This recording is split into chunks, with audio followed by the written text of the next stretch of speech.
Sa kuulad AI Empowerment podcasti, Eesti esimest AI teemadele keskenduvat taskuhäälingut, mis aitab muuta tehisintellekti maailma arusaadavaks ja kättesaadavaks igale kuulajale. Igal reedel toome sinuni olulised AI arengud, kasulikud tööriistad ning inspireerivad kogemuslood. Me tehisarutame inimestega, kes rakendavad AI-d päriselt nii töös kui ka igapäevaelus. Mina olen Kerlin Tigemäe, tehisintellekti koolitaja ja finantsvaldkonna praktik. Ja mina olen Sandra Reivik, ettevõtja, AI koolitaja ja AI Empowermenti looja. AI, ning head kuulamist. Vau, käes on 53. episood, on kätte jõudnud maikuu lõpp, mis tähendab, et suvi on kohe siin ja mul on ülihea meel öelda, et meil on tegelikult täitunud vahepeal 1 aasta sellest, millal me käivitasime AI Empowerment podcasti. Kerlin, kas sa mäletad? Kuhu see aeg kadus, ma ei tea. Ma mõtlen, üle 50 nädala iga reede on episood tulnud, nii et meil oli üks eesmärk, et me teeme iga reede ja me oleme sellest lubadusest kinni pidanud, nii et ma arvan, et see on mega saavutus.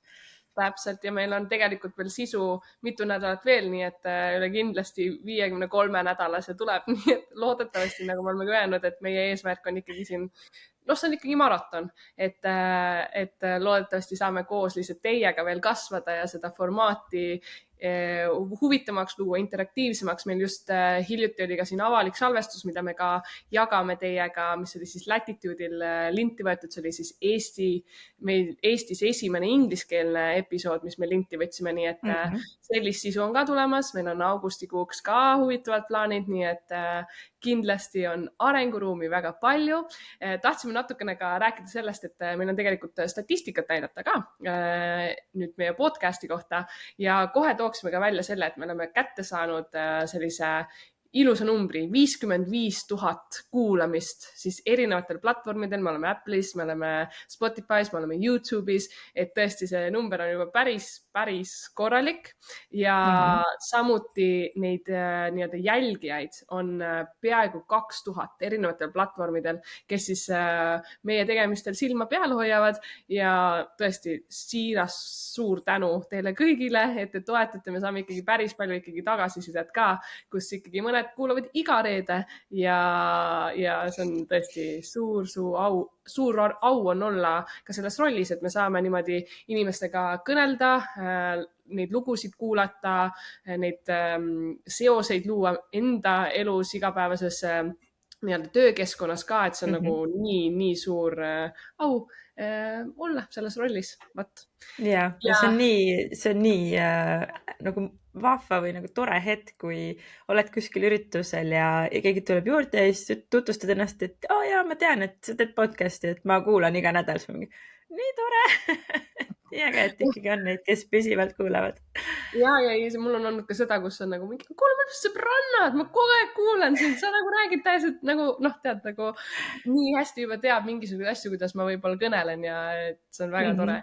Ja ma tahtsin ka veel märke teha selle kohta, et meil on tegelikult natukene uut disaini. Võib-olla keegi on näinud YouTube'is, me oleme nüüd natuke teinud rebrandimist ja me ütleme ikkagi julgelt seda, et me oleme number 1 AI podcast Eestis ja oleme teejuhiks sellise praktilise AI kirjaoskuse loomisel ja tõesti tehisarutamist on palju. Meil see hashtag tehisarutamine on kuidagi ka käima läinud ja tõesti mul on rõõm, kui ka vaatate, panete silma peale, võib-olla jagate tagasisidet, me oleme alati hästi avatud igasugustele mõtetele, nii et selle toon ka välja, et sinna taha läks ka natuke ikkagi tööd, et mõelda, mis võiks olla meie selline uus värvigamma ja ühesõnaga.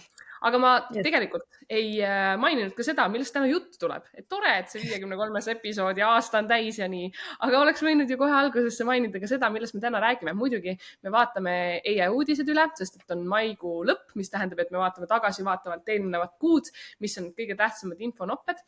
Me räägime siis tehisintellekti AI käsiraamatust kui kontseptsioonist, mida ma näen, et üha rohkem ettevõtted tunnevad sellest huvi ja mida see endast siis kujutab. mõjutab. Me lähme ka natukene nendele teemadele, et kuidas siis haridus on mõjutatud tehisintellekti laialdasest levikust.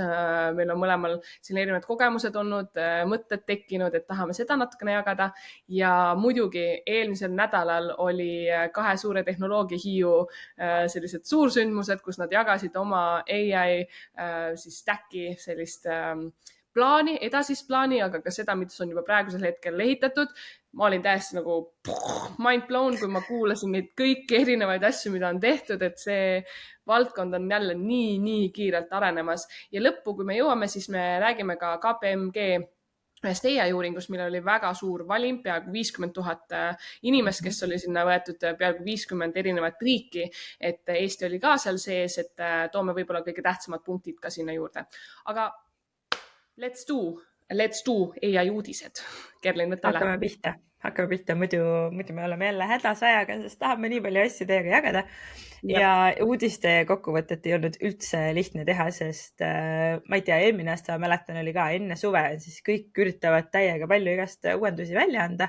Ja eks kui ühel tuleb mingisugune suur uuendus välja, nii nagu oli Microsoftil või Google'iga, siis teised ei saa ju alla jääda ja siis lükatakse kohe oma kõiki neid taskus või sahtlis olevaid uuendusi välja ka. Aga nagu ikka, vaatame keelemudeleid. Räägime loomulikult esimesena ikkagi ChatGPT-st, see on kõige populaarsem. ChatGPT kasvab täna jätkuvalt hoogsalt nii eraisikute seas, aga kasvatab ka ettevõtete seas turuosa. Ja täna on selline fakt juba, et 32% ehk siis üle kolmandiku USA ettevõtetest on täna OpenAI kliendid juba ja kasutavad siis just neid enterprise ehk ettevõtetele suunatud teenuseid. Ja aasta alguses oli see number alla 20% ehk et see kasv on päris kiire. Ja konkurentidest on Anthropic on 8% turuosaga ja Google'i AI on üldse alla 1%. Nii et OpenAI läheb ikka päris kiiresti eest ära. Ja OpenAI tuli välja ka oma tarkvaraarenduse agendiga Codex, mis on pilvepõhine, on mõeldud just selleks, et saakski iseseisvalt hallata erinevaid arendustöid nagu funktsioonide kirjutamine, vigade parandamine, testimine. Ehk et nad tahavad siis konkureerida ka nende suurte tarkvaraarendusele mõeldud spetsiaalsete rakendustega. Gemini'st nii palju, ehk siis Google'i keelemudelist. Nemad siis tõid päris palju uuendusi eelmisest nädalast, seda me katame eraldi. Lisaks on nad siis välja öelnud ka selle, et Gemini hakkab siis laienema. Lisaks sellele, et me saame siis telefonis ja arvutis kasutada, me saame neid edaspidi kasutada nutikellas, Google TV-s, Android autos, XR peakomplektis. Nad teevad hästi tihedalt Androidi platvormiga koostööd ja põhimõtteliselt kõikides meie erinevates töövahendites, mis meil või abivahendid, mis meil on, nendesse tõenäoliselt tuleb siis AI kiht sisse. Google'ist veel nii palju, et nende see väike mudel nimega Gemma ületas siis ka 150 miljoni allalaadimise piiri ja Gemma on siis selline üks nendest mudelitest, mida sa saad ka panna enda arvutisse, ehk et nad on Meta Llama mudeli konkurendid. Aga Metast nad on ikkagi väga palju väiksemad. Metal on juba üle 1 miljardi kasutaja või allalaadimise. Gemmal on palju vähem, aga Google tõesti proovib olla fokusseeritud just sellisele väga mitmekesisele lahendusele, et nad pakuvad väga erinevaid mudeleid siis ka. Anthropic, Claude, nendel tuli välja nüüd lõpuks uus keelemudel, Claude 4 Opus ja Sonnet. Ja nemad on siis fokusseerinud võib-olla rohkem sinna arutlusvõimele, autonoomse koodi kirjutamisele ja neil oli ka selline huvitav fakt, et kui mõõdetakse seda, et kui kaua need koodi kirjutamise lahendused, kui sa annad neile mingi ülesanded, kui kaua ta suudab iseseisvalt töötada, et siin varasemalt olid need 10 minutid ja vist oli kas tund aega oli maksimum, siis põhimõtteliselt Claude 4 Sonnet suudab 7 tundi järjest ise koodi kirjutada. Ehk annadki talle põhimõtteliselt mingi rakenduse ette, et mida sa teha tahad ja siis lihtsalt lähed ära rahulikult päevaks kuskile tööle ja sul arvuti toimetab ja agent toimetab ja kirjutab sulle koodi 7 tundi järjest. Nii et see oli päris muljetavaldav. Muidugi igasuguste nende uuendustega käivad alati kaasas sellised põnevad nagu murekohad võib-olla ja kohe peale seda, kui Claude 4 Opus tuli välja, siis hakkasid kasutajate seas levima sellised klipid sellest, et neil on sisse kirjutatud turvameede, et kui sa küsid küsimusi näiteks mingite võltsingute kohta või ma ei tea, erinevate väärkäitumiste kohta, siis mudel, eks ju, ütleb sulle, et ei tohi või see ei ole sobilik. Ja nüüd siis selgus, et mudelil on niisugune reegel sisse kirjutatud, et ta peaks teavitama siis võimuorganeid. Ehk siis põhimõtteliselt, kui sa räägid talle mingisugusest võltsimisest, siis ta justkui võiks minna maksuametile, saata kirja, et kuule, vaata, et selline inimene siin mõtleb siin maksupettuse peale. Loomulikult see sai kohe-kohe väga negatiivset tagasisidet. Anthropic selgitas, et jah, et see on väga harv ja see on ikkagi selline süsteemi reeglistik ja et ei ole üldse selliselt mõeldud. Aga vaikselt tulevad välja need sellised kohad, et me räägime sellest, et see on must kast ja me täpselt ei tea, mis seal sees toimub. Et päris nagu huvitav, milliseid teemasid siis ka nende mudelitega lauale tuleb. Grok ehk siis Elon Muski XAI keelemudel. Nemad ka aktiivselt laiendavad siis oma neid funktsionaalsusi. Neil on nüüd juures funktsionaalsus, millega sa saad luua graafikuid. Ehk varasemalt seal oli üsna vähe neid multimodaalseid võimekusi, mida on näiteks ChatGPT-l väga palju. Siis nüüd saab ka seal luua siis erinevaid visuaale. Lisaks oli siis juhtum, millest ka XAI avalikult siis hiljem rääkis, et 14. mai toimus selline muudatus selle keelemudeli süsteemi reeglistikus, et kellelgi õnnestus sinna kuidagi sisse häkkida ja muuta siis seda mudeli põhimõtet selliselt, et see mudel hakkas andma vastuseid, mis olid poliitiliselt väga kallutatud. Ja me oleme rääkinud ka sellest, eks ju, et see propaganda lisamine läbi selle, et me anname mingisuguseid veebilehti mudelitele ette, aga et tegelikult sul on ikkagi võimalus nendesse mudelitesse sisse häkkida ja neid süsteemi reegleid muuta on üsna murettekitav. Õnneks nendel suurtel me seda ei ole näinud ja Elon Musk on muidugi kogu aeg öelnud, et nad on väga vabameelsed ja need mudelid ongi, tema mudel on natuke teistmoodi, aga ega see kindlasti nagu väga head muljet neist ei jäta. Siis Manus AI, mis on siis üks ainukestest sellistest päris agentisüsteemidest, kus sa saad anda ülesande ja siis agent ise lahendab selle ära. Nendel on nüüd lisaks ka selle klassikalise teksti loome juures võimekus luua pilte. Nii et kui sa annad selliseid ülesandeid, et loo mulle mingisugune esitlus või mingid materjalid või mingi koduleht, et siis ta lisaks tekstidele saab sinna nüüd ka ise pilte genereerida. Nii, ma arvan, et mudelitest aitab, vaatame ka rakendusi, sest ka rakenduste poole peal oli päris palju uuendusi. Prantslaste Mistral tõi turule sellise Document AI lahenduse, mis ongi mõeldud näiteks ettevõtjatele, kellel on väga palju siukseid tekstifaile, kus on ka pilte ja tekstielemente, mida sa tahaksid sisse laadida. Ja mis selle mõte on see, et ta tuvastab siis selle teksti ära päris edukalt. Ja need protsendid olid seal lausa 99%, ehk et sa annad talle põhimõtteliselt A4 teksti ja ta suudab selle teksti kõik sealt ilusti välja lugeda. Et need on siiamaani olnud sellised üsna kallid teenused ja lahendused ja nüüd sul on põhimõtteliselt võimalik üle API otse Mistrali keelemudeliga see enda nii-öelda süsteem ära ühendada ja võiksid siis kogu aeg neid pilte sinna üles laadida. Siis Shopify, mis on üks siis online platvorm, kus sa saad e-poe endale teha. Nendel on nüüd funktsionaalsus, et sa saad AI-ga endale e-poe teha. Ehk et mõtled lihtsalt välja, mida sa võiksid müüa, mis need tooted on ja sa ei pea mitte midagi rohkem justkui ise tegema. Paned sinna pildid ja tekstid ja sa paned lihtsalt oma idee sinna sisse ja siis just Shopify platvorm loob sulle sinna taustale kõik need tekstid, kõik pildid, kõik kujunduse. Nii et ka e-kaubandus võib päris kiiresti tänu sellele muutuma hakata. Sotsiaalmeediast TikTokil on nüüd AI Alive ehk et selline funktsioon, mis muudab sinu staatilised tavalised pildid lühivideoteks. Ehk et annad sisse oma pildi ja saad kohe automaatselt videoklipid teha, mis on ju sotsiaalmeedias väga populaarsed ja jälle siis suunata siis inimesi rohkem neid videoid tegema ja videoid jagama. Ja eks neid videote tegemisi seda osa kasvatatakse päris palju. HeyGen, mis on üks populaarsematest avatari genereerimise rakendustest, nendel on nüüd uus avatar 4 mudel, millega sa saad panna enda pildi sisse ja saad panna selle liikuma. Ja see nädal just e-empowermenti online selle kogukonna veebi seminaril näitasin ka seda, kuidas ma seda ise katsetasin. üldiselt päris hea, aga eks ta võimendab siis väga neid emotsioone ja kogu seda sisu, nii et päris realistlik ei olnud, aga kindlasti jällegi üks suur samm edasi, et sa annad lihtsalt ühe pildi sisse ja sul on olemas video endast, millel sa saad panna rääkima, hääled, keele, näo liikumise, kõik vastavalt siis sellele pildile. Nii, mis meil veel tuli? Figmale tuli hästi palju AI võimekusi, kes on Figma disaini platvormi kasutanud, sinna tuli AI funktsionaalsusi. Suno tuli uue mudeliga välja, nii et ka veel paremaid, veel pikemaid lugusid saab genereerida. Hetkel küll tasulises versioonis, aga ma usun, et õige pea tuleb ta ka tasuta versiooni ka. Ja siis igasugu muid uudiseid, eks ju, et lisaks rakendustele. Sellest nädalast ja see uudis tuli minust või eelmise nädala lõpust tuli uudis, kuidas OpenAI teavitas, et nemad omandavad Jony Ive idufirma 6,5 miljardi eest. Ja mida ta siis teeb?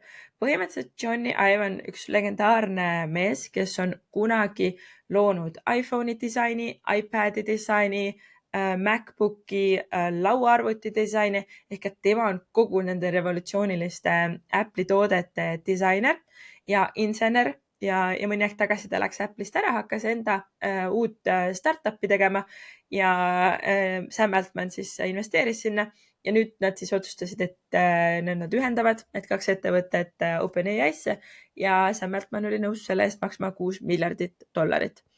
Ja mis seal taga on? Taga on siis see, et nendel on visioon tuua või luua siis selline AI seade ehk et sul on põhimõtteliselt lisaks telefonile ja sülearvutile, sul tekib selline vähemalt siia kuulujuttude järgi selline pisikene seade, mida sa saad panna kas endale kaela või käe ümber ja see seade teab kõike sinust, teab kõike sinu elust ja ta hakkab olema sinu igapäevane assistent. Nii et väga põnev, arvestades, kui suur turg on täna kogu see telefonide, arvutite turg ja et sinna kõrvale teha veel midagi revolutsioonilist, väga-väga väljakutsete rohke, aga samas ma usun, et väga-väga potentsiaalne. Sest isegi Apple'i juht just siin mõni nädal tagasi ütles, et tõenäoliselt iPhone ei ela järgmist kümnendit üle, sellepärast et tuleb nii palju neid AI lahendusi juurde ja inimesed ei kasuta õige pea enam neid klassikalisi telefone. Nii et ma arvan, ka selles maastikus hakkab muudatusi tulema.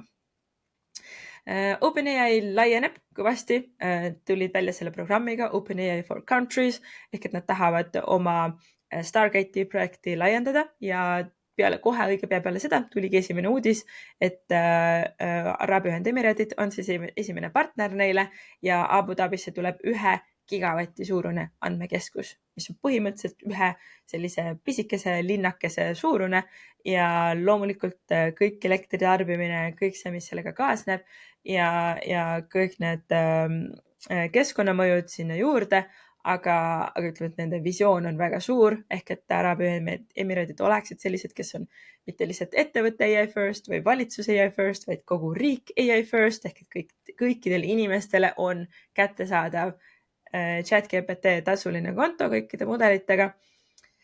Ideena äge jälle, aga praktikas, eks ju, üks küsimus on selles, kuidas nad neid õpetavad, neid inimesi ja mis nad sellega pärast peale hakkavad. Aga noh, nagu ikka, Araabia Ühendemiraadid, siis kõik peab olema ikkagi kõige suurem. Mis siis veel? Kindlasti Microsoft, jällegi räägime neist. Microsofti juht Satya Nadella ütles siis välja selle, et AI kirjutab juba umbes 30% Microsofti koodist ja mõni aeg peale seda tuli ka uudis, et nad koondavad umbes 6000 töötajat ja koondavad ka näiteks oma tehisintellekti juhi, nii et nad päris palju muudatusi teevad oma platvormis. Seal oli päris palju arendajaid, aga seal oli ka tegelikult erinevaid rolle. Oli ka uudis sellest, kuidas Fiverri tegejuht ütles, et saatis oma töötajatele kirja, et AI tuleb kõigi teie töökohta üle võtma, aga kaasa arvatud minu, ehk siis nende CEO ütles, et suure tõenäosusega AI enam õigemini, et tema töökoht siis tulevikus ei ole ka absoluutselt kindel. Nii et päris palju selliseid uudiseid käib läbi. Sellest me rääkisime ka Latitude'il ja ma arvan, et see on kindlasti teema, millest tuleb veel päris palju juttu. Päris palju meditsiinist tuli erinevaid uudisnoppeid, kuidas vaikselt juba tehakse erinevaid läbimurdeid, kas erinevate haiguste ravimite tuvastamisel, kuidas üritatakse vähi siis raskusastet hinnata erinevate inimeste fotode ja niisuguse näotuvastuse põhjal. Nii et ka sealt on rõõm näha, et vaikselt neid läbimurdeid juba tuleb. Siis Trump muidugi suudab siis ületada jätkuvalt oma küll tariifidega, igasugu muude asjadega, siis üks huvitav fakt näiteks, et neil oli seal vaidlus selle koha pealt, et kui palju siis peaks ikkagi piirama seda, et kas AI ettevõtetel on õigus kasutada autoriõigustega kaitstud materjali mudelite arendamiseks ja kuna nad läksid seal siis natukene pahuksesse nende erinevate juhtidega või siis õigemini riigiasutustega, siis Donald Trump otsustas lihtsalt, et tema laseb siis ametist lahti USA autoriõiguste ametijuhi peale seda, kui nad läksid riidu. Nii et ütleme, et see, mis USA-s toimub, et kui umbes inimene ei meeldi, nägu ei meeldi, vastus ei meeldi, siis on tšauki. Nii et natukene nagu kohe tekitab niisugust hästi nagu kehva muljet ja tunnet sellest, aga tundub, et Trump on väga-väga seda usku, et AI, nad peavad olema AI-s esimesed ja nad teevad põhimõtteliselt kõik, et seda saavutada. Siis, mis siis veel? Agentidest, räägime täna agentidest ka. Lisaks sellele, et on igasugu rakendusi, millega sa saad endale AI-agente luua. Nüüd sa saad ka AI-agendile anda oma pangakaardi põhimõtteliselt. Ehk siis nii Visa kui Mastercard annavad siis sulle võimaluse, et sa saad teha endale kuuluva, aga agendi nimelise pangakaardi, kuhu sa siis paned eraldi siis limiidid enda omadest, saad seda kuidagi piirata, et sa saad hakata siis rohkem ka agendile anda selliseid ülesandeid, et tee minu eest makseid ja oste, aga sa piirad siis teda justkui tema enda pangakaardiga. Nii et täitsa sihuke põnev jälle uus viis, kuidas agentide maailma toetada. Ja Eestist oli ka päris palju uudisnoppeid, ma lihtsalt mõned ettevõtted toon välja. Minu arust väga äge, kui ettevõtted jagavad seda, et kuidas nad on tehisintellekti kasutanud, kindlasti teistele eeskujuks ja sealt on palju õppida. Näiteks selline idufirma nagu Bebo, mis arendab tehisintellektil põhinevat hinnastamisplatvormi, on suunatud jae- ja hulgimüüjatele.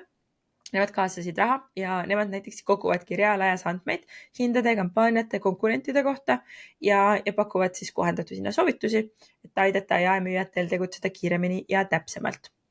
Siis on meil eraldi idufirma, mis arendab sellist AI-põhist kodust energiasüsteemi ehk ta optimeerib AI abil koduse energiakasutust, vaatab elektrihindasid, vaatab ilma, vaatab tarbimisprofiili. Siis selliseid tehisintellektil põhinevaid tarkvarasid kasutab ka näiteks Kindle.ai, mis pakub diagnostika tarkvara USA turule ja ongi mõeldud just autoelektroonikaks ja nad ühendavad siis autod ja tehisaru ja nad kaasavad ka juba raha ja on leidnud USA turul päris palju kliente, super äge. Siis hästi praktiline startup on Kubot, mis on siis mõeldud korteriühistute toetamiseks. Neil on selline AI-l põhinev rakendus, mis aitab korteriühistutel automatiseerida igasugu paberitööd, suhtlust, koosolekute korraldust, mis nõuavad väga palju aega, aga tegelikult on väga-väga hästi automatiseeritavad. Ja siis oli veel selline platvorm nagu easy.ee, mis kasutab AI-d, et toetada ettevõtte toetustaotluste esitamist. Nii et hakkavad siis pakkuma võimalust äriplaani koostada ja struktureerivad kogu seda infot ja koondavad ja kasutavad AI mudeleid seal taustal. Nii et väga äge, minu meelest super, nii tore. Ma loodan, et üha rohkem ettevõtted jagavad seda, kuidas nad tehisintellekti kasutavad ja siis saavad ka teised sellest innustust. Ja viimase noppena siis ka meie tehisintellekti või siis nii-öelda kaasaegse tiigrihüppe programm TI hüppe sai omale juhid, nii et seda hakkavad siis nüüd tegevjuhina vedama siis Saaremaa gümnaasiumi koolijuht Ivo Visak ja haridustehnoloogia juhiks sai ettevõtja Märt Lume ja soovime neile siis ka jõudu ja jaksu selles rollis, et kindlasti hästi väljakutsete rohke ja eks me näe siis, kuidas sügisel kogu see temaatika edasi hakkab minema. Ja küll me nopime nad. Ma arvan, et tõmbame siit kokku. Nii palju uudiseid. Vahepeal nägin, et Sandra tahtis ka siin juurde kommenteerida, et mis sulle siit silma jäi? lõpus ma lihtsalt tahtsin seda öelda, et kindlasti uutes rollides olevad eestlased tuleks kinni nobida, et nad on siin Eestimaa pinnal, et saaks teada natuke majasiseselt ka, kuidas need asjad kas plaanitakse või on juba päriselt juba ellu viidud, ühesõnaga oleneb, millal me saame nad siia eetrisse tuua.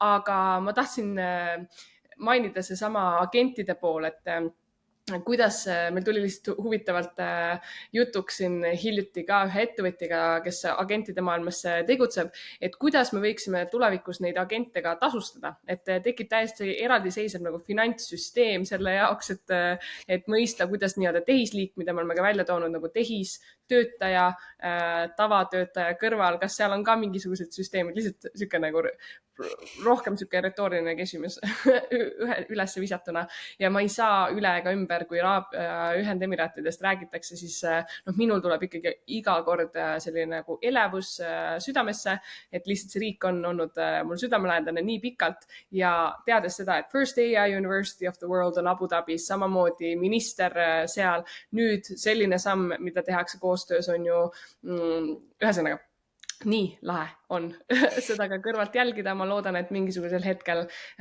jällegi on need sillad loodud Eesti ja sealpoolt vahelt, et eks ole näha. Aga ma arvan, et tõesti meil on aeg armutu, me peame liikuma nendesse teistesse teemadesse, mis meil kõik kirjas on, mida me tahame rääkida. Aga üks punkt, mis ma siis tahtsin ära puudutada, oli AI käsiraamat, tehisintellekti käsiraamat ja see on selle tõttu jooksnud viimasel ajal mul rohkem sisse. Muidugi, kui ma olin Ühendemiraatides, siis see oli selles mõttes mitte, et ta oli läbiv teema, aga kuna seal oli mõjutusi nagu USA poole pealt ja seal on seda ressurssi rohkem, siis ettevõtetes suurtemates, kus olid siis AI tiimid loodud, siis räägiti sellisest AI playbookist ja Eestis ma ei ole väga palju seda veel täheldanud, kuigi minul praegusel hetkel nagu endal on kogemus Äripäevaga, Kaamosega kui ka siis Haridus- ja Teadusministeeriumi poole pealt mõista, mida tähendab üks selline tehisintellekti käsiraamat, mitte just selle poole pealt, et ta on lihtsalt selline dokument, aga kuidas nagu strateegia poole pealt paika panna, kuidas töötajaid ettevõtte sees siis selle adaptsiooniga nagu kätt hoida, panna selged standardid paika, selline suund ja ma arvan, et see küsimus, mille pärast üldse tulevad ettevõtted ja ütlevad, et sellist dokumenti oleks vaja luua või mingisugust strateegiat selle ümber, ongi see, et tegelikult meil on väga palju sellist ebaselgust tehisintellekti teemadel üldse. Meil on vaja kiirendada seda õppimisprotsessi, rakendamist samamoodi, et tekiks selline ühine arusaam. Muidugi sinna juurde tulevad mured kõikide riskidega, kuidas me neid haldame, kuidas meil on nagu kirja pandud, et mida ei tohi näiteks keelemudelisse panna, mis iganes tööriista me siis valime, on ju. Ja samamoodi see taustal toetab ka seda AI kultuuri loomist, et tekiks see arusaam, et okei, me oleme sellel teekonnal, me oleme otsustanud ettevõttena, organisatsioonina seda teha ja lihtsalt mõned sellised näited sellest, mida võib sinna käsiraamatusse panna. Ma ütlen, et see ei ole mitte midagi sellist, mis oleks läbiv praktika ettevõttes praegu. Ma arvan, et me räägime tehisintellekti määruse rakendumisest siin järgmisel aastal keskpaigas ja siis me tegelikult näeme, kus ettevõtted ärkavad, et okei, meil oleks vaja tehisintellekti käsiraamatut ja nüüd kohe. Ja ühesõnaga, seal on palju elemente, mida võib arvesse võtta. Meil muidugi on selline üldine ülevaade tehisintellektist. Me räägime sellest, kuidas võib-olla üldse tehisintellekti rakendused töötavad, aga ka just see, kus me lähme päriselt praktiliste selliste lähteülesannete peale, mis oleks nii-öelda näitetena erinevate osakondades, kus võib seda kasu nii-öelda saada siis tööriistade rakendamisest, samamoodi ka see, et mis on need nõuded, mida me oleme nagu kokku leppinud, mis on head tavad, mis on halvad tavad, samamoodi see turvalisuse, eetika, juhised, samuti litsentsid, mida me kokku leppime, sest ma arvan, et Kerlin ja mina, me mõlemad näeme seda, kui me ettevõtetega töötame, küsimused, kas me võtame Microsoft Copiloti, kas me võtame ChatGPT, kellel me litsentsid anname, kuidas seda kõike nagu teha, paika panna, et ma arvan, et koolitajate roll on muutumas, vähemalt need koolitajad, kellest mina tegelikult väga lugu pean nii Eesti maastikul kui ka väljaspool,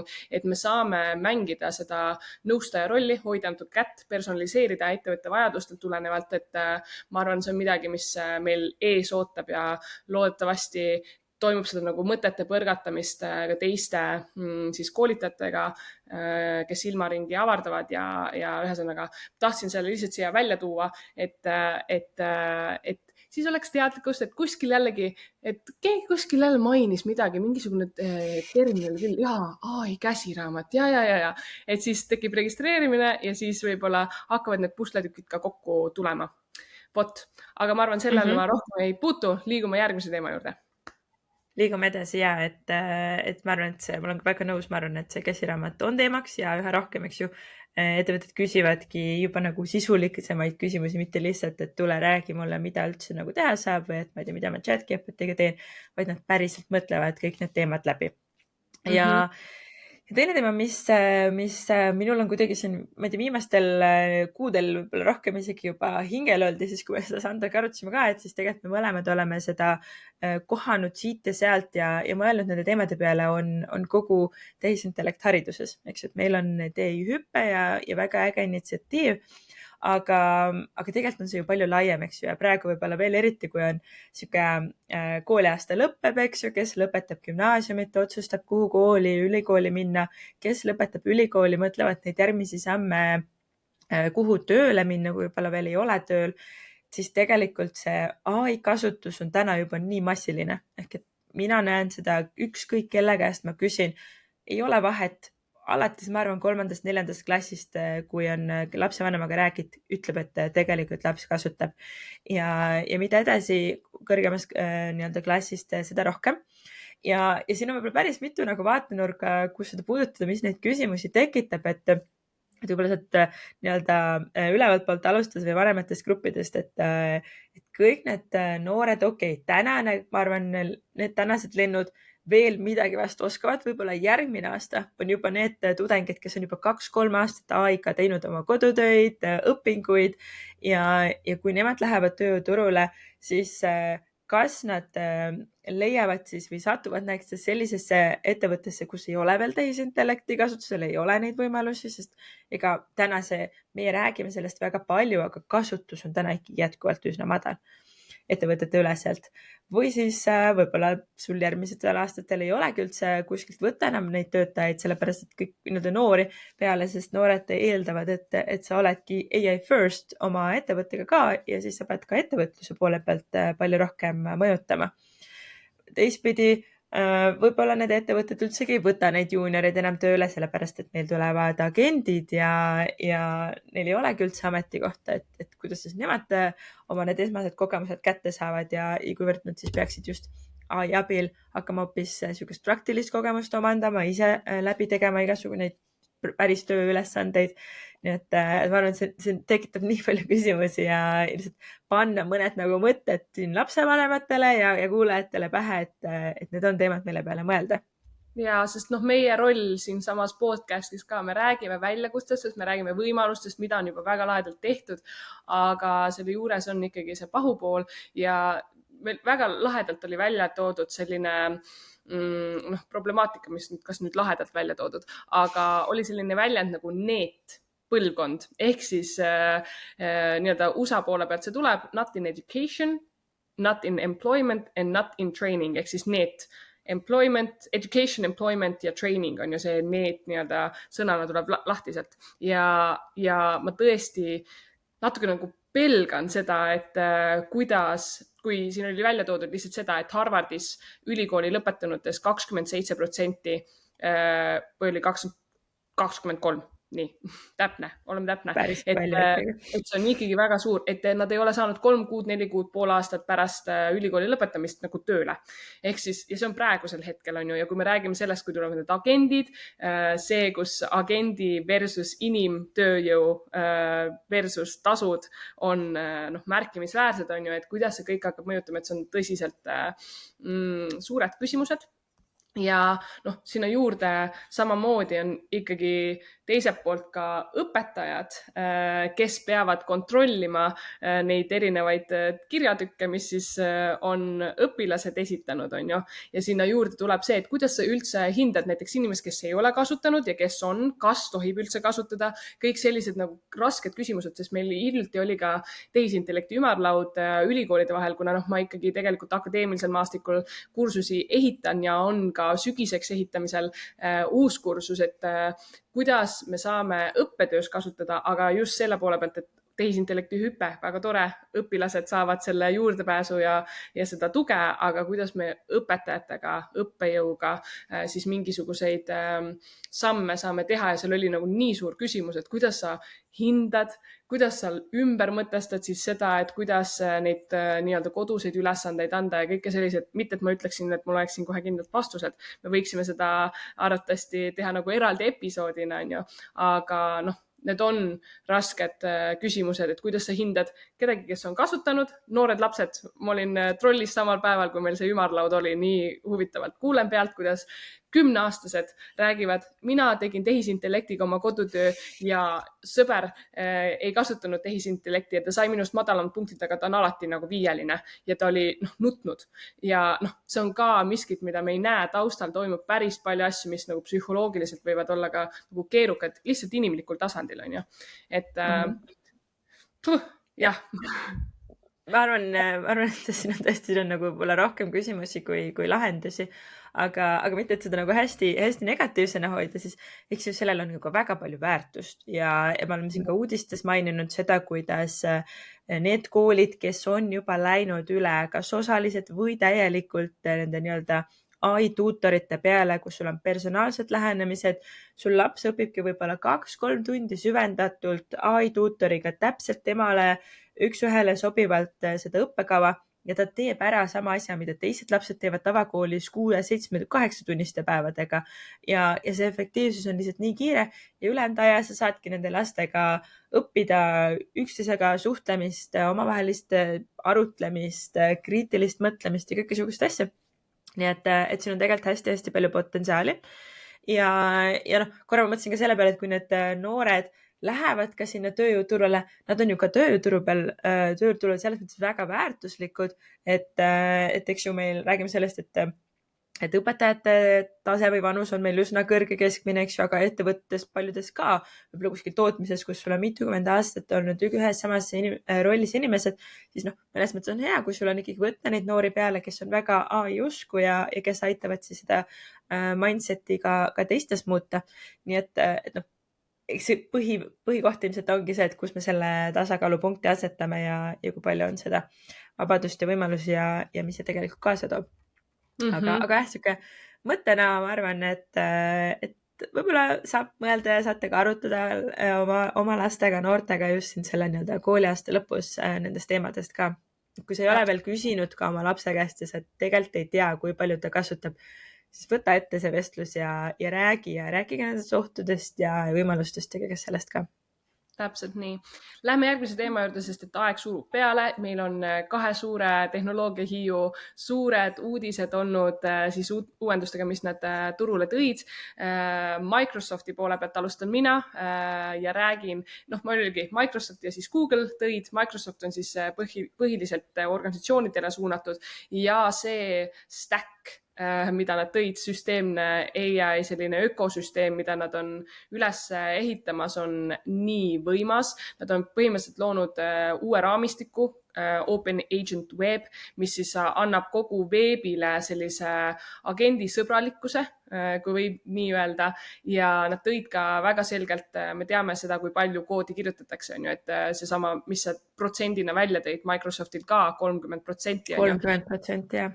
Et Copilot on arendajatele nii suureks tööriistaks ja neil on tulnud seal veel neid erinevaid nagu lahendusi juurde, et see nii-öelda tehisintellekti tiimikaaslane tekib siis arendustiimidele juurde ja see saab ka jällegi nagu normaalsuseks, on ju.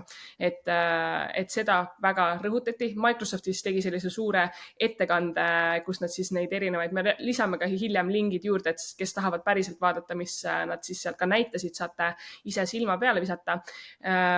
samamoodi tuleb agentide pood, seesama Microsofti tööturu raport, millest me rääkisime ka siin üks episood, samamoodi rääkis sellest AI agentidest, sellest, et meil tulevad bossid nii-öelda inimestena, kes siis neid AI agentide süsteeme suudavad juhtida, et siis agentide pood, kus saab luua neid agente, müüa neid nii-öelda agente, jagada teistega, mis teevad siis konkreetseid töid ära, et kogu see võrgustik, et kui meil on lihtsalt varem olnud näiteks assistentide pood, on ju, et nüüd lähme agentide poe tasandile.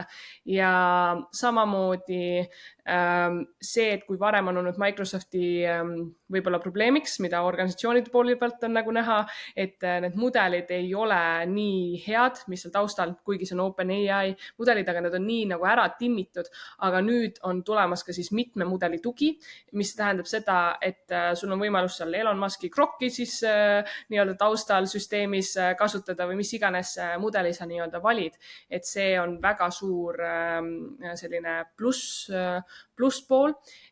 Samamoodi agentide koostööplatvorm, multi-agent orchestration oli siis selline termin, mida nad välja hõikasid ja see on siis juba see, kus me räägime sellest mitmeagendiliste süsteemidest, kus agendid suhtlevad omavahel, et mingi kindel eesmärk ära teha. Et meil tuleb ka väga huvitav osa agentidest Robert Pallasega, kus me räägime ka erinevatest tüüpidest AI agentidest, nii et see agentide koostööplatvorm on lihtsalt üks nii-öelda osa selleks, et need transformatsioonid saaksid päriselt reaalsuseks. Ja samamoodi täielik uus veebistandard on tulemas, mille nimi on Natural Language Web, NLWeb, mida nad siis seal välja hõikasid. Ja see on samamoodi agentidele, et kui meil agendid hakkavad opereerima erinevatel veebilehtedel, nad peavad suutma seda informatsiooni kiirelt lugeda, suhelda sellega ja et see peab olema kindlalt struktureeritult, ehk siis see on ka muutumas, kuidas see veebistruktuur seal taustal on. Ma ei ole kohe kindlasti asjatundja, aga see on väga selles mõttes potentsiaalikas, on avatud lähtekoodiga projekt, mis tähendab jällegi, et nagu kaasatakse on ju sellesse masse ja kollektiivsel tasandil me üritame leida siis sellist toimivat süsteemi kõigi jaoks. Nii et jah, see suur muutus, millest ka tegelikult selles AI agentidega seonduvalt peab rääkima, ongi need veebilehed peavad saama optimeeritud, mitte ainult inimkasutajale, sest see ei ole enam varsti tava, et inimkasutajad käivad seal peal, muidugi seda on ka, aga väga palju tuleb seda, et AI agendid käivad vestlusrobotitega, toimuvad seal erinevad vestlused ja see teabe otsimine ja haldamine ja sünteesimine on siis vaja ümber nii-öelda struktureerida selle jaoks, et need agendilised süsteemid saaksid seda siis seal korrapäraselt teha. Nii et need on mõned punktid, mis ma tahaksin välja tuua. Siis oli üks asi veel, inseneriorganisatsioon siis seal samamoodi tehti või establish iti, eesti keeles vahepeal need sõnad kaovad ära, Core AI, mis on siis see, et Microsoft ühendas omal meeskondi, et arendada siis Copiloti ja AI platvormi poolt. Selles mõttes, et seal on nii palju väge toodud taha. See, kuidas nad rääkisid selle presentatsiooni ajal, see on nagu selline, ma ütleks, et nemad kuidagi positsioneerisid ennast nagu väga-väga tugevalt, kus nad on võtmas seda suurt turuosa. Ja üks veel lisapunkt oli siis Entra. Ma ei mäleta täpselt seda nagu terviklikku sõnat, aga sõna, mis see nagu inglise keeles oli. Aga põhimõtteliselt Entra on selline nagu kiht nagu identiteedi juurdepääsu halduse süsteem, mis on kihina vahele, kui me räägime nende tehisintellekti agentide siis nii-öelda päriselt integreerimist ja toimima panemist, siis siin on juurde vaja ikkagi korralikke riski maandamise süsteeme ja Entra on siis üks selline väga selge samm selle jaoks, kus tekibki nii-öelda AI agentide identiteedi selline haldus, milliseid, ma ei tea, juurdepääse sellel agendil on, kas me saame seda jälgida, mis faasides on mingisugused probleemid nagu tekkinud, kõik see nii-öelda integreerub on ju erinevate platvormide vahel, et see informatsioon jookseks kuskile kokku, et siis selle jaoks on tehtud Entra. Aga jällegi me paneme selle lingi juurde, et kes soovib minna, sest seal oli nii palju asju, mida nad tõesti välja hõikasid. Aga käime ka Google'i nii-öelda sellised suuremad uuendused üle. Nende üritustega on ju alati see hea asi, et need on võib-olla siuke 2 tundi, 3 tundi pikad ja siis YouTube'is sa põhimõtteliselt võid ükskõik palju sul on aega on, sul on tunnine kokkuvõte, sul on 30-minutiline kokkuvõte ja sul on 10-minutiline kokkuvõte olemas. Nii et vastavalt sellele, palju sul aega on, siis sa saad minna YouTube'ist võtta kokkuvõte ja siis seal on nendest teemadest ka lahti räägitud. Aga Google'ist siis jaa, kui Microsoft keskendus siis tõesti sihukestele enterprise ehk siis keskmisest võib-olla suurematele ettevõtetele, siis Google on hästi selgelt positsioneerinud ennast üks igapäevatöövahendiks väikestele ettevõtetele, ka eraisikutele suunatuna. Ja nendel on siis sellised väiksemad rakendused. Mis nad siis on teinud või mis nad välja ütlevad? Google Search ehk siis tegelikult jätkuvalt me räägime küll sellest, et ChatGPT otsing kasvab, ta on juba vist 3. kohal, eks ju, üldse nendest veebibrauseritest, aga Google on täna ikkagi päris palju ees. Ja Google'i eesmärk on ikkagi enda seda turuosa hoida ja mida nad siis teevad, nad panevad AI otsingu Google'i otsingu sisse, ehk et sa mitte ei suuna sind võib-olla sinna Gemini kaudu otsima, vaid et kui sa lähed ikkagi Google.com'i, siis nüüd on sul seal üleval ka sihuke AI lahter, mis teeb küll Google'i otsingu, aga ta teeb AI-ga sulle selle kokkuvõtte. Ja see on siis võib-olla üks nende sihukest nägemustest, kuidas ka seda AI-d kaasata. See on väga palju sihukest negatiivset tagasisidet, see ei ole väga hästi töötanud, annab igasugu naljakaid vastuseid, aga see suund on see, kuhu me läheme, eks ju, et sul on ikkagi AI, mis teeb sulle neid esmaseid kokkuvõtteid.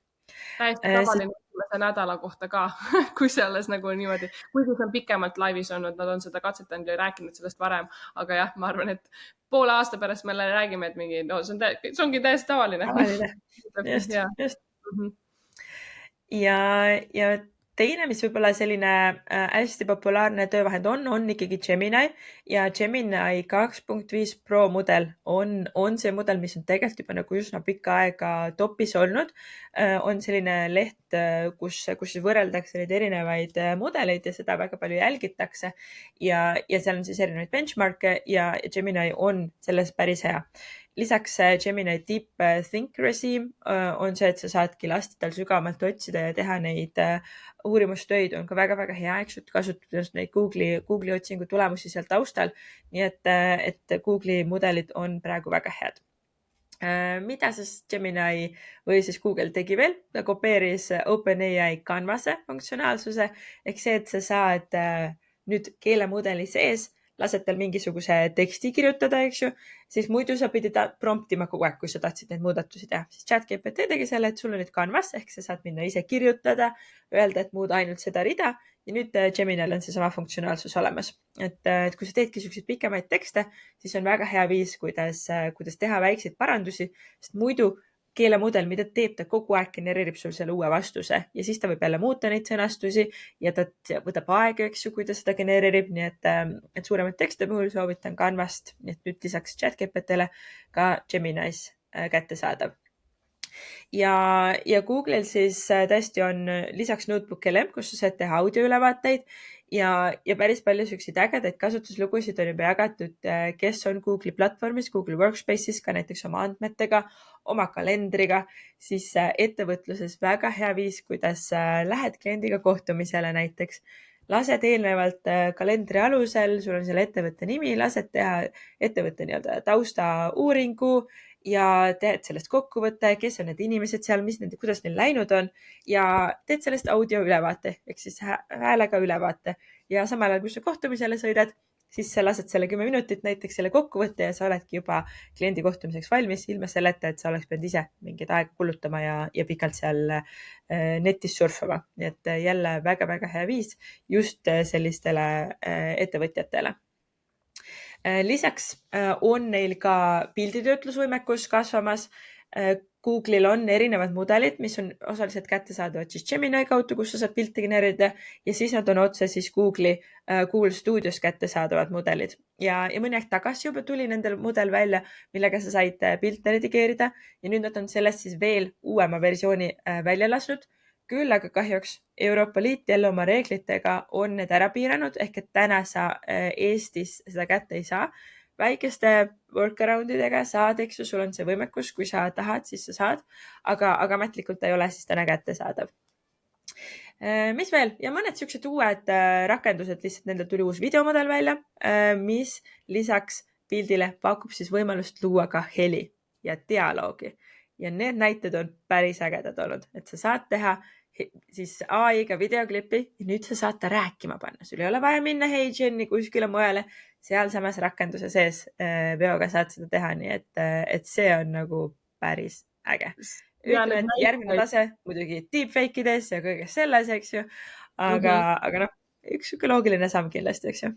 Väga palju näiteid selle Veo3 nii-öelda põhjal oligi, kus oli tehtud komöödiashowsid, kus oli tehtud intervjuusid, mis tundusid nagu tänavalt inimest intervjueeritakse, on pandud nagu mingit teemat arutama. Kõik AI genereeritud ja nii reaalsed, et jah, see on väga suur ja võimas jällegi lahendus, mis nad on turule toonud.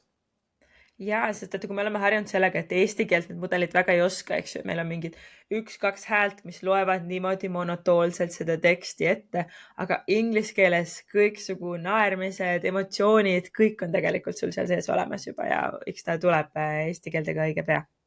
Ja Notebook LM-is samamoodi eesti keeles on nüüd olemas podcasti nii-öelda genereerimine, mis on ka üllatavalt hea eesti keelega. Just.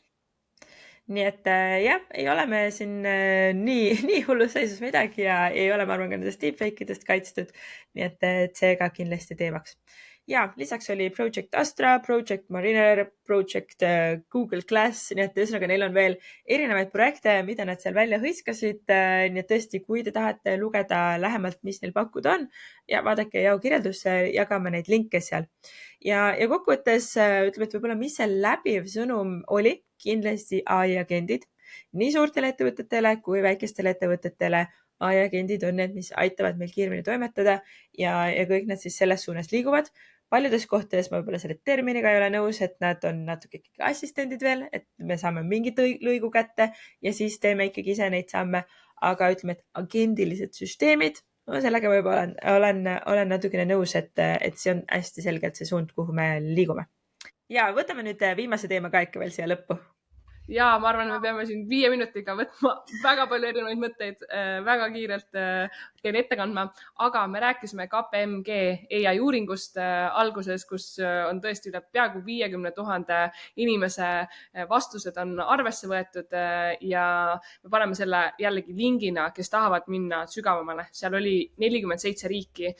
Eesti oli ka sinna valimisse siis toodud sisse ja ma arvan, et me lihtsalt ma ei lähe sellesse detaili, mis kõik seal oli kaasatud, mida küsitud, aga võib-olla ülevaatlikult mõned punktid. Esimene punkt muidugi, e-kasutus on hüppeliselt kasvanud, 60% inimestest tegelikult regulaarselt ja teadlikult kasutab AI-d isiklikel või tööalastel eesmärkidel ja tudengite protsent oli ka seal väga kõrge.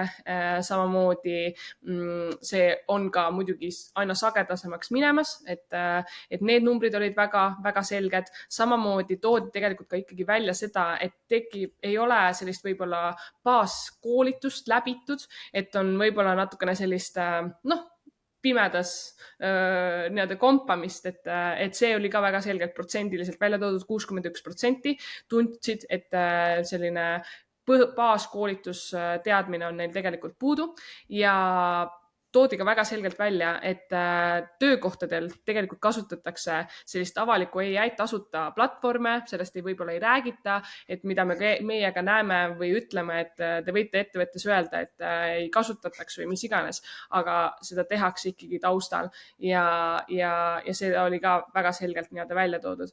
Ja üks võib-olla punkt veel tuua kiirelt on see, et regulatsioone soovitakse kõige selle osas, kus võib valeinformatsioon, deepfakes, kõik see teema probleeme tekitada, et inimesed on sellest riskist aru saanud ja tahavad selliseid kontrollmehhanisme nii sotsiaalmeediaplatvormidele, meediaettevõtetele, et neid riske vähendada, et ühiskonna tasandil ei tekiks sellist raskeid situatsioone, mis võivad sellega kaasneda. Jah. Nii et need on kiirelt punktid. Nii, Kerlin, tahad veel lisada Eesti kohta? Ja et kuna neil oli siis see üldine raport oli hästi põhjalik ja siis oli iga riigi kohta oli veel sihuke väike raport, siis mõned nopped, et üldiselt see Eesti raport läks selle suure pildiga kokku. Mõned kohad võib-olla olid erinevad, et eestlane oli natuke rohkem AI usku kui keskmine, ehk et nad pooldasid rohkem AI kasutust. Samal ajal ikkagi see usaldus oli jälle madalam ehk et justkui need, kes me ütleme, et võiks kasutada, aga me oleme natuke skeptilised ikkagi selles osas, et alla poolte inimestest tegelikult ütlesid, et nad on valmis AI-d usaldama. Siis enamik üle 80% ikkagi näeb pikas plaanis selles väärtust ehk et AI tuleb kasulikuks või toob kasu neile tulevikus ja 70% ütlesid, et nad on juba kogenud kasu sellest ja positiivset mõju. Et ma arvan, et see on nagu päris kõrge määr, kuigi ikkagi ütleme nii, et eks see küsimus on, kus ja kui palju on, et kui nad ütlevad lihtsalt, et jah, töö kvaliteet on paranenud või nad on tõhusamad, aga mis mahus, et see loomulikult sealt välja ei tule. Aga selles mõttes ta oli nagu positiivne. Siis riskidest eestlane on ikkagi ka nende riskide pärast ja nende negatiivsete tagajärgede pärast mures just nii-öelda selle ebatäpsete tulemuste osas. Ehk et me küll ütleme seda, et üldiselt me justkui tahaksime kasutada, aga nii nagu Sandra välja tõi, me ei ole koolitusi saanud, on ju, ja siis me ei usalda ka neid tulemusi ja me arvame, et nad annavad siis valesid vastuseid. Et ütleme, on päris selles mõttes sellised natuke nagu vastukäivad on, et ühelt poolt nagu tahaksime rohkem, näeme väärtust, samal ajal natuke nagu kardame ja eks see ongi see üldine meelsus, et on neid, kes on väga AI usku, on neid, kes on hästi-hästi skeptilised ja ettevõtetes ka ma näen seda, et sul on vaja tuua just nimelt nende koolitustega see teadmine enam-vähem ühele tasandile, sellepärast et siis inimesed saavad omavahel suhelda, nad saavad jagada, nad mõistavad üksteist, nad räägivad ühtede samade mõistetega. Et ma arvan, et see on ka siuke nagu põhiasi, et see AI kirjaoskus on hästi oluliseks ikkagi saamas. Jep. Super, aga kas tõmbame kokku? Ma arvan jah, tõmbame siit kokku. Ja üks mõte, kurja isa, uudiskiri, ma pean välja tooma. Kui sa ei ole ennast uudiskirja pannud, meil on 2 korda kuus tulevad väga sellised sisutihedad uudiskirjad. Võtame uudised kokku, räägime natuke uutest rakendustest ja toome ka sinna sellise kasuliku mõtte tehisintellekti vallast.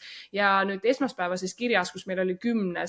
uudiskiri, mis me siis välja oleme saatnud, jällegi pool aastat peaaegu oleme neid kirjakesi teie postkasti siis saatnud ja see mõte oli see, et me ei kasutaks enam siis tehisintellekti ainult selliseks mikrotöödeks. Seal oli selline väljas inglise keeles väljend toodud, et AI as a microtasker. See on nagu üks viis, kuidas läheneda AI rakendamisele, aga teise poole pealt me võiksime vaadata seda tehisintellekti süsteemi kui co-pilot, kaaspilooti, ehk siis inglise keeles AI as a co-pilot on ju, ja me lähme ühest mikrotööst siis terve töövoo peale. See on jällegi, me liigume selle agendilise nii-öelda töövoo suunas, aga ennem seda, et me mõtleksime, et okei, meil on vaja näiteks toode-teenus lansseerida, mis kõiki osasid me saaksime selles tegelikult ahelas tehisintellektiga teha, mitte võib-olla ainult emaili saata või mingit keeletoimetust teha, aga et laiendada seda viisi, kuidas me läheneme sellele, et seda praktilist kogemust saada, et laiendada seda kasutusala veel siis suuremaks. Aga ma arvan, see on tänase päeva limiit, meil see tund aega on nagu maks, nii et suur tänu, et oled olnud tõesti meiega juba aasta, loodetavasti, võib-olla tulid täna esimest korda kuulama, see võib ka täitsa nii olla, siis pane kindlasti jälgi kõikide platvormidele, mis meil on, nii YouTube'is, Apple'is, Spotify's ja ma olen täitsa veendunud, et meil tuleb väga palju põnevaid osasid veel, tuleb vahepeal ka natukene puhkust võtta juulikuus, aga sellest ka siis räägime siis, kui kuupäev lähedamale tuleb ja jah, suur tänu, Kernin, ka sulle, et oled olnud sellel vägeval sõidul koos minuga ja jah, kummardus. Aitäh kõigile, et olete meid kuulamas ja näeme järgmisel reedel. Tšau! Tšauki!